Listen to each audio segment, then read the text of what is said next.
Hey, deserving listeners, Love is Blind. Let's watch. I feel for her. I do.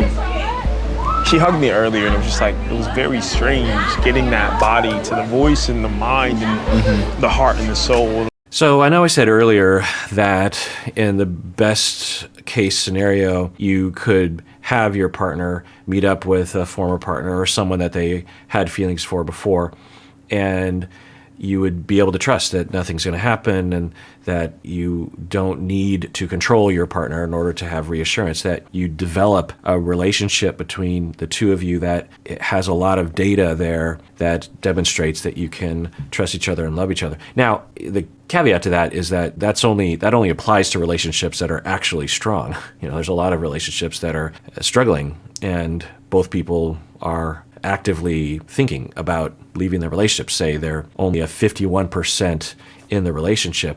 So in those situations, meeting up with someone else actually could push them over the edge. Is that a good thing or a bad thing? Sometimes you want to find out, right? Sometimes you don't want to make that threat. You don't want to take that chance. So I should also say that if people have goals in life, like if Kwame was like, I don't want any threat to happen with Chelsea, and I kind of know myself, and if I meet up with Micah or one of my past partners, I know that there's a chance that I will have an upwelling of feelings for this person that will interfere with the way I feel about Chelsea. Some people would say, well, then it's not meant to be, because if your love for Chelsea is that fragile, then you shouldn't be with Chelsea, right? But I think, there's a lot of different philosophies about this. Another philosophy is, particularly if you know yourself to be flighty in that way, or if you know yourself to be very, nostalgic about a relationship, or have temporary crushes that can be overwhelming to you, and ultimately you just don't want to have that life, then you might have to refrain from meeting up with past partners because you don't want that influence. There's a lot of different thoughts to that. As soon as we start talking, I start,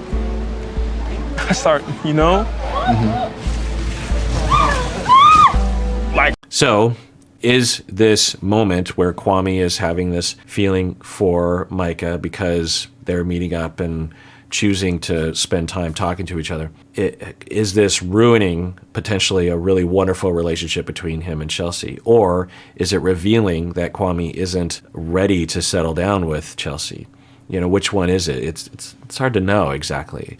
Or is it revealing that Kwame and Micah are meant for each other? And, when I say meant for each other, in this context, I mean go out for a couple months. I don't mean getting married because, typically in the mainstream American culture anyway, there are various different levels of compatibility. You might be compatible with someone such that you could spend 10 lifetimes with that person and find your way through it and be satisfied with that choice. You can also be lesser compatible such that, it's just one way of looking at it, but you could have a 6-year compatibility with someone where you have enough compatibility and life goals are similar such that your relationship has a 6-year time span, or maybe even a year or a month.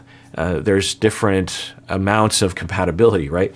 Meaning that if you are dating with someone, you might have enough possibility of overlap of compatibility and enough potential chemistry that you can last. One way of thinking about it is that for the first month, there are certain challenges that you will run into. For the next 6 months, there are additional challenges. For the next 6 years, there are additional challenges. And there's thousands of these in developmental life stage, life cycle literature. In my field, we will call them tasks. For example, in human development, we'll talk about how in the teenage years, you have a task to find your identity, for example. Well, in a couple relationship, when you reach, say, the 2-year mark or the 3-year mark, it depends on where it is. It could be the 6-month mark, but somewhere between 6 months and 3 years, couples often will have a diminished sense of compulsion towards each other, maybe even lower sexual drive toward each other. It depends. Some people it's the opposite, but there's usually a challenge there where you are no longer having just tremendous love and infatuation for your partner. And once that starts to diminish, do you still have enough compatibility or love for the person or cognitive choice that you want to be with that person to weather that storm? Do you have enough conflict resolution skills and goodwill and bonding? Because say you meet someone and, like it pertains to 90 Day Fiancé, it pertains to this too. With 90 Day Fiancé, people will meet while they're on vacation, and you might have enough compatibility and enough relationship energy, so to speak, to sustain you while you're on vacation. But there's a different set of tasks that need to be tested in order to determine if you should actually marry this person and commit to this person for the rest of your life, right?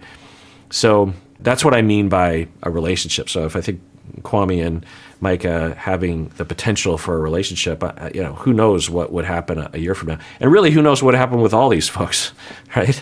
They hope that they'll be able to weather the storm, but they just don't know. And that's why when you wait a little bit longer to actually get married, say 2, 3, 4 years, then there's a greater chance that you will be able to last longer, right? And it depends. And the research is kind of all over the board, actually, on this. My point is that I wouldn't recommend anyone go on this show to try to find a mate and believe that it will last the rest of their life. They could certainly go on the show and think like, well, let's give it a shot and see if I meet someone. But I would recommend, if I had a friend that was going on the show, I'd say, go on the show, find someone, tell them that you want to meet outside of the thing, but you don't actually want to rush towards marriage, because what's the point in that? I wonder if there's anyone that's ever done that before, right? Because you would never hear about from them. They could literally in the pod just be like, so I think I'm falling in love with you, but the more I think about getting married in a month, it just seems like not very advisable. And I have a compulsion to go through with that, but I thought I could do it, but I just feel like that's way too fast. And I would love it if we could just leave the pods, date, and see each other, and you could see if you actually like me in the flesh, and vice versa. And I'm guessing things are going to work out, but how about we just do that? How about we, that's what I would recommend people do. But if everyone did that, there would be no show. Like holding her was very tough. I really had a thing for her. I know. you know? Do you remember that moment when Chelsea was like trying to talk about Kwame, and you were like, wait, what? You mean the guy that was gonna propose to Micah last night? So I can't understand what they're saying. I think I need to turn on the subtitles. Do you remember that moment when Chelsea was like trying to talk about Kwame? You remember that moment when Chelsea was trying to talk about Kwame, and you were like, wait, what? So this stands to reason. We haven't seen this in a span of time, but of course, I was waiting for something like this to happen again, where the two of them would, when they're together, reveal this side of their personalities that is really problematic and concerning. And so I think what Micah is saying to Irina is, remember that time when Chelsea was going after Kwame, but Kwame wanted to be with me? Remember that? I don't know. I really don't know. But that would be in line with the way they were before. No joke. I mean, because, I'm saying no joke to myself, because there's a part of me I was like, come on, give people the benefit of the doubt. But no, why would you give them benefit of the doubt? I mean, the way they behaved in the pods, it was atrocious. I mean, just awful, immature, harmful, superior, mean. Awful. So is that what's happening again? But of course it would, right? I had a thing for her. I know. you know? Do you remember that moment when Chelsea was like trying to talk about Kwame, and you were like, wait, what? You mean the guy that was gonna propose to Micah last night? Right. Ugh. So you're laughing at Chelsea. When I was 13, I thought this was ridiculous and immature. I remember. And to see it in grown adults while they're being filmed and they know it is, and how it's just unbridled. There's no coyness to it. There's no attempt to downplay it. Like, well, Chelsea seems like a nice person, but it's just unbridled cartoonish. If anyone's a cartoon, it's these people, right? If you had this in a cartoon, you would say, oh, well, it's a cartoon. It's an exaggeration of human life. Like holding her was very tough. I really had a thing for her. I know. You know? Do you remember that moment when Chelsea was like trying to talk about Tommy and you were like, wait, what? You mean the guy that was gonna propose to Micah last night? And earlier, when I was trying to wonder what Micah's motivation was when she was saying various different things, at least verbatim-wise, was nice to Kwame, but you could read between the lines as if she's trying to manipulate the situation or she's in love with Kwame or something. At the moment, I was like, well, it could be the more manipulative side of things, but I tend not to believe that about people. Seeing this, who knows? The insincerity, because behaviors like this, when you see them, it's like, well, it's an isolated event, but it really illuminates a lot of things about a person. I'm not saying that I'm assessing her or diagnosing from afar. I'm not even talking about a diagnosis. But I will say in general that when you see behaviors of a certain kind, and I hesitate to even say this because I feel like people do this too. So there's two sides to this. One side is, yes, when you see behavior, particularly when it's been consistent, there's been multiple moments of this for these two. Who knows exactly what it means? I've hypothesized in various different ways. All of them seem possible. There are thousands of other hypotheses if I were to explore it with them. So that's one side of things. The other side of things is that I often see people drawing conclusions based on, one behavioral observation in very dubious ways. So my point is that there's a chance that these behaviors that have shown some consistency over time, that they illuminate a baseline foundational personality characterological issue that is much more pervasive and much more broad than the few behaviors that we've seen. I don't know, but impaired empathy at the very least, lack of empathy, arrested development, like I said earlier, a desperation for the two of them to establish themselves as superior because they're in a constant state of feeling inferior, a pattern of needing the two of them to enmesh through making fun of other people.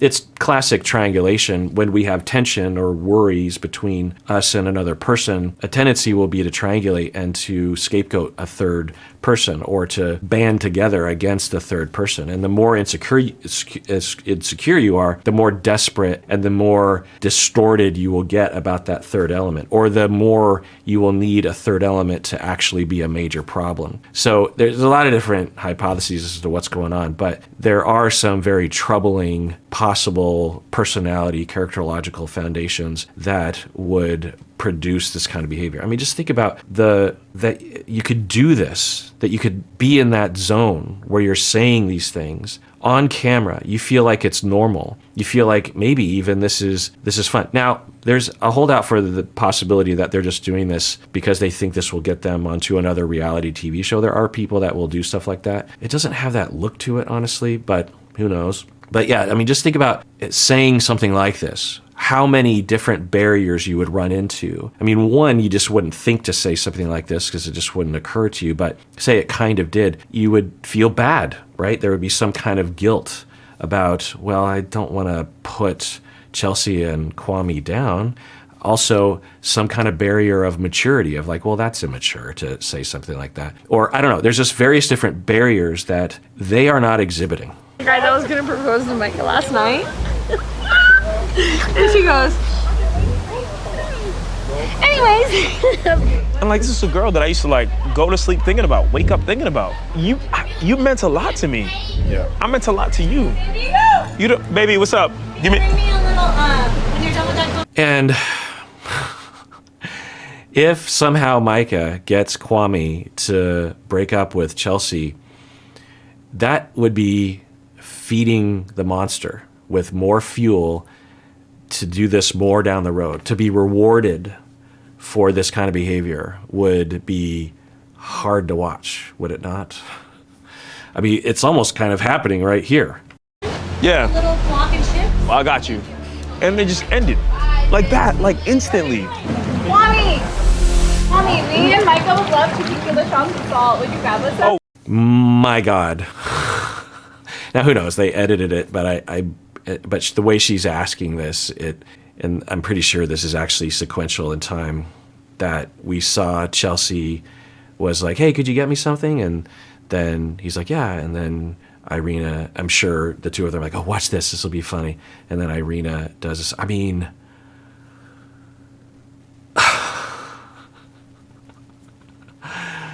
I'm embarrassed to be from the same time. I'm going to hold out that they're not actually, they're from Portland. Sorry to you Portland, Oregon people, but Oh, would you? That's great. You should get off of the floaty and get it yourself. I thought Kwame would actually do it. So yeah, let's rewatch that. You don't, baby, what's up? Give me. Bring me a little, when you're done with that conversation, a Yeah, little block and chip. I got you. And they just ended like that, like instantly. Mommy! Mommy, me and Micah would love to tequila chunks of salt. Would you grab us some? Oh, would you? That's great. You should get off of the floaty and get it yourself. Now, I know there's also commentary around the two of them having some kind of romantic pseudo-sexual relationship, Irina and Micah. There's no evidence of that.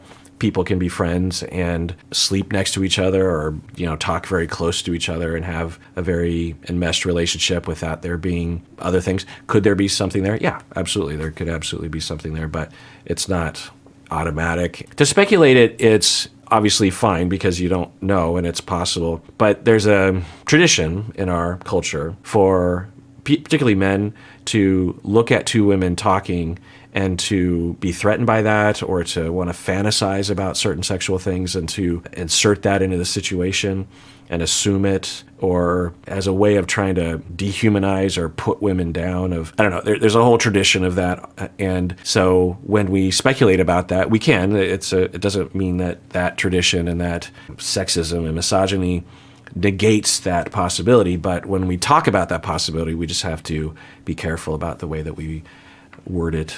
Savage. Meanwhile, Tip is like chips and guac. Tiffany, will you get us 2 tequila shots since Kwame is Could being you? salty right now? We want 2 tequila Yeah. shots. Okay. Since Kwame's salty right now, get them 2 tequila shots. And good on Chelsea for not taking issue, because I could imagine that Chelsea's picking up on something and could go after him or talk crap about them. We're not seeing that. I would hope that Chelsea would be able to rise above it, and because I'm pretty sure Kwame is not interested in going that direction. And hopefully Kwame is actually seeing, whoa, I didn't know about any of this. At least we didn't see anyone informing Kwame. Maybe Chelsea has behind closed doors, but I could see Chelsea just not, and just being confident, and rising above it. So maybe for Kwame, this is some of the first moments where he's realizing, oh, I think Micah might have some problems.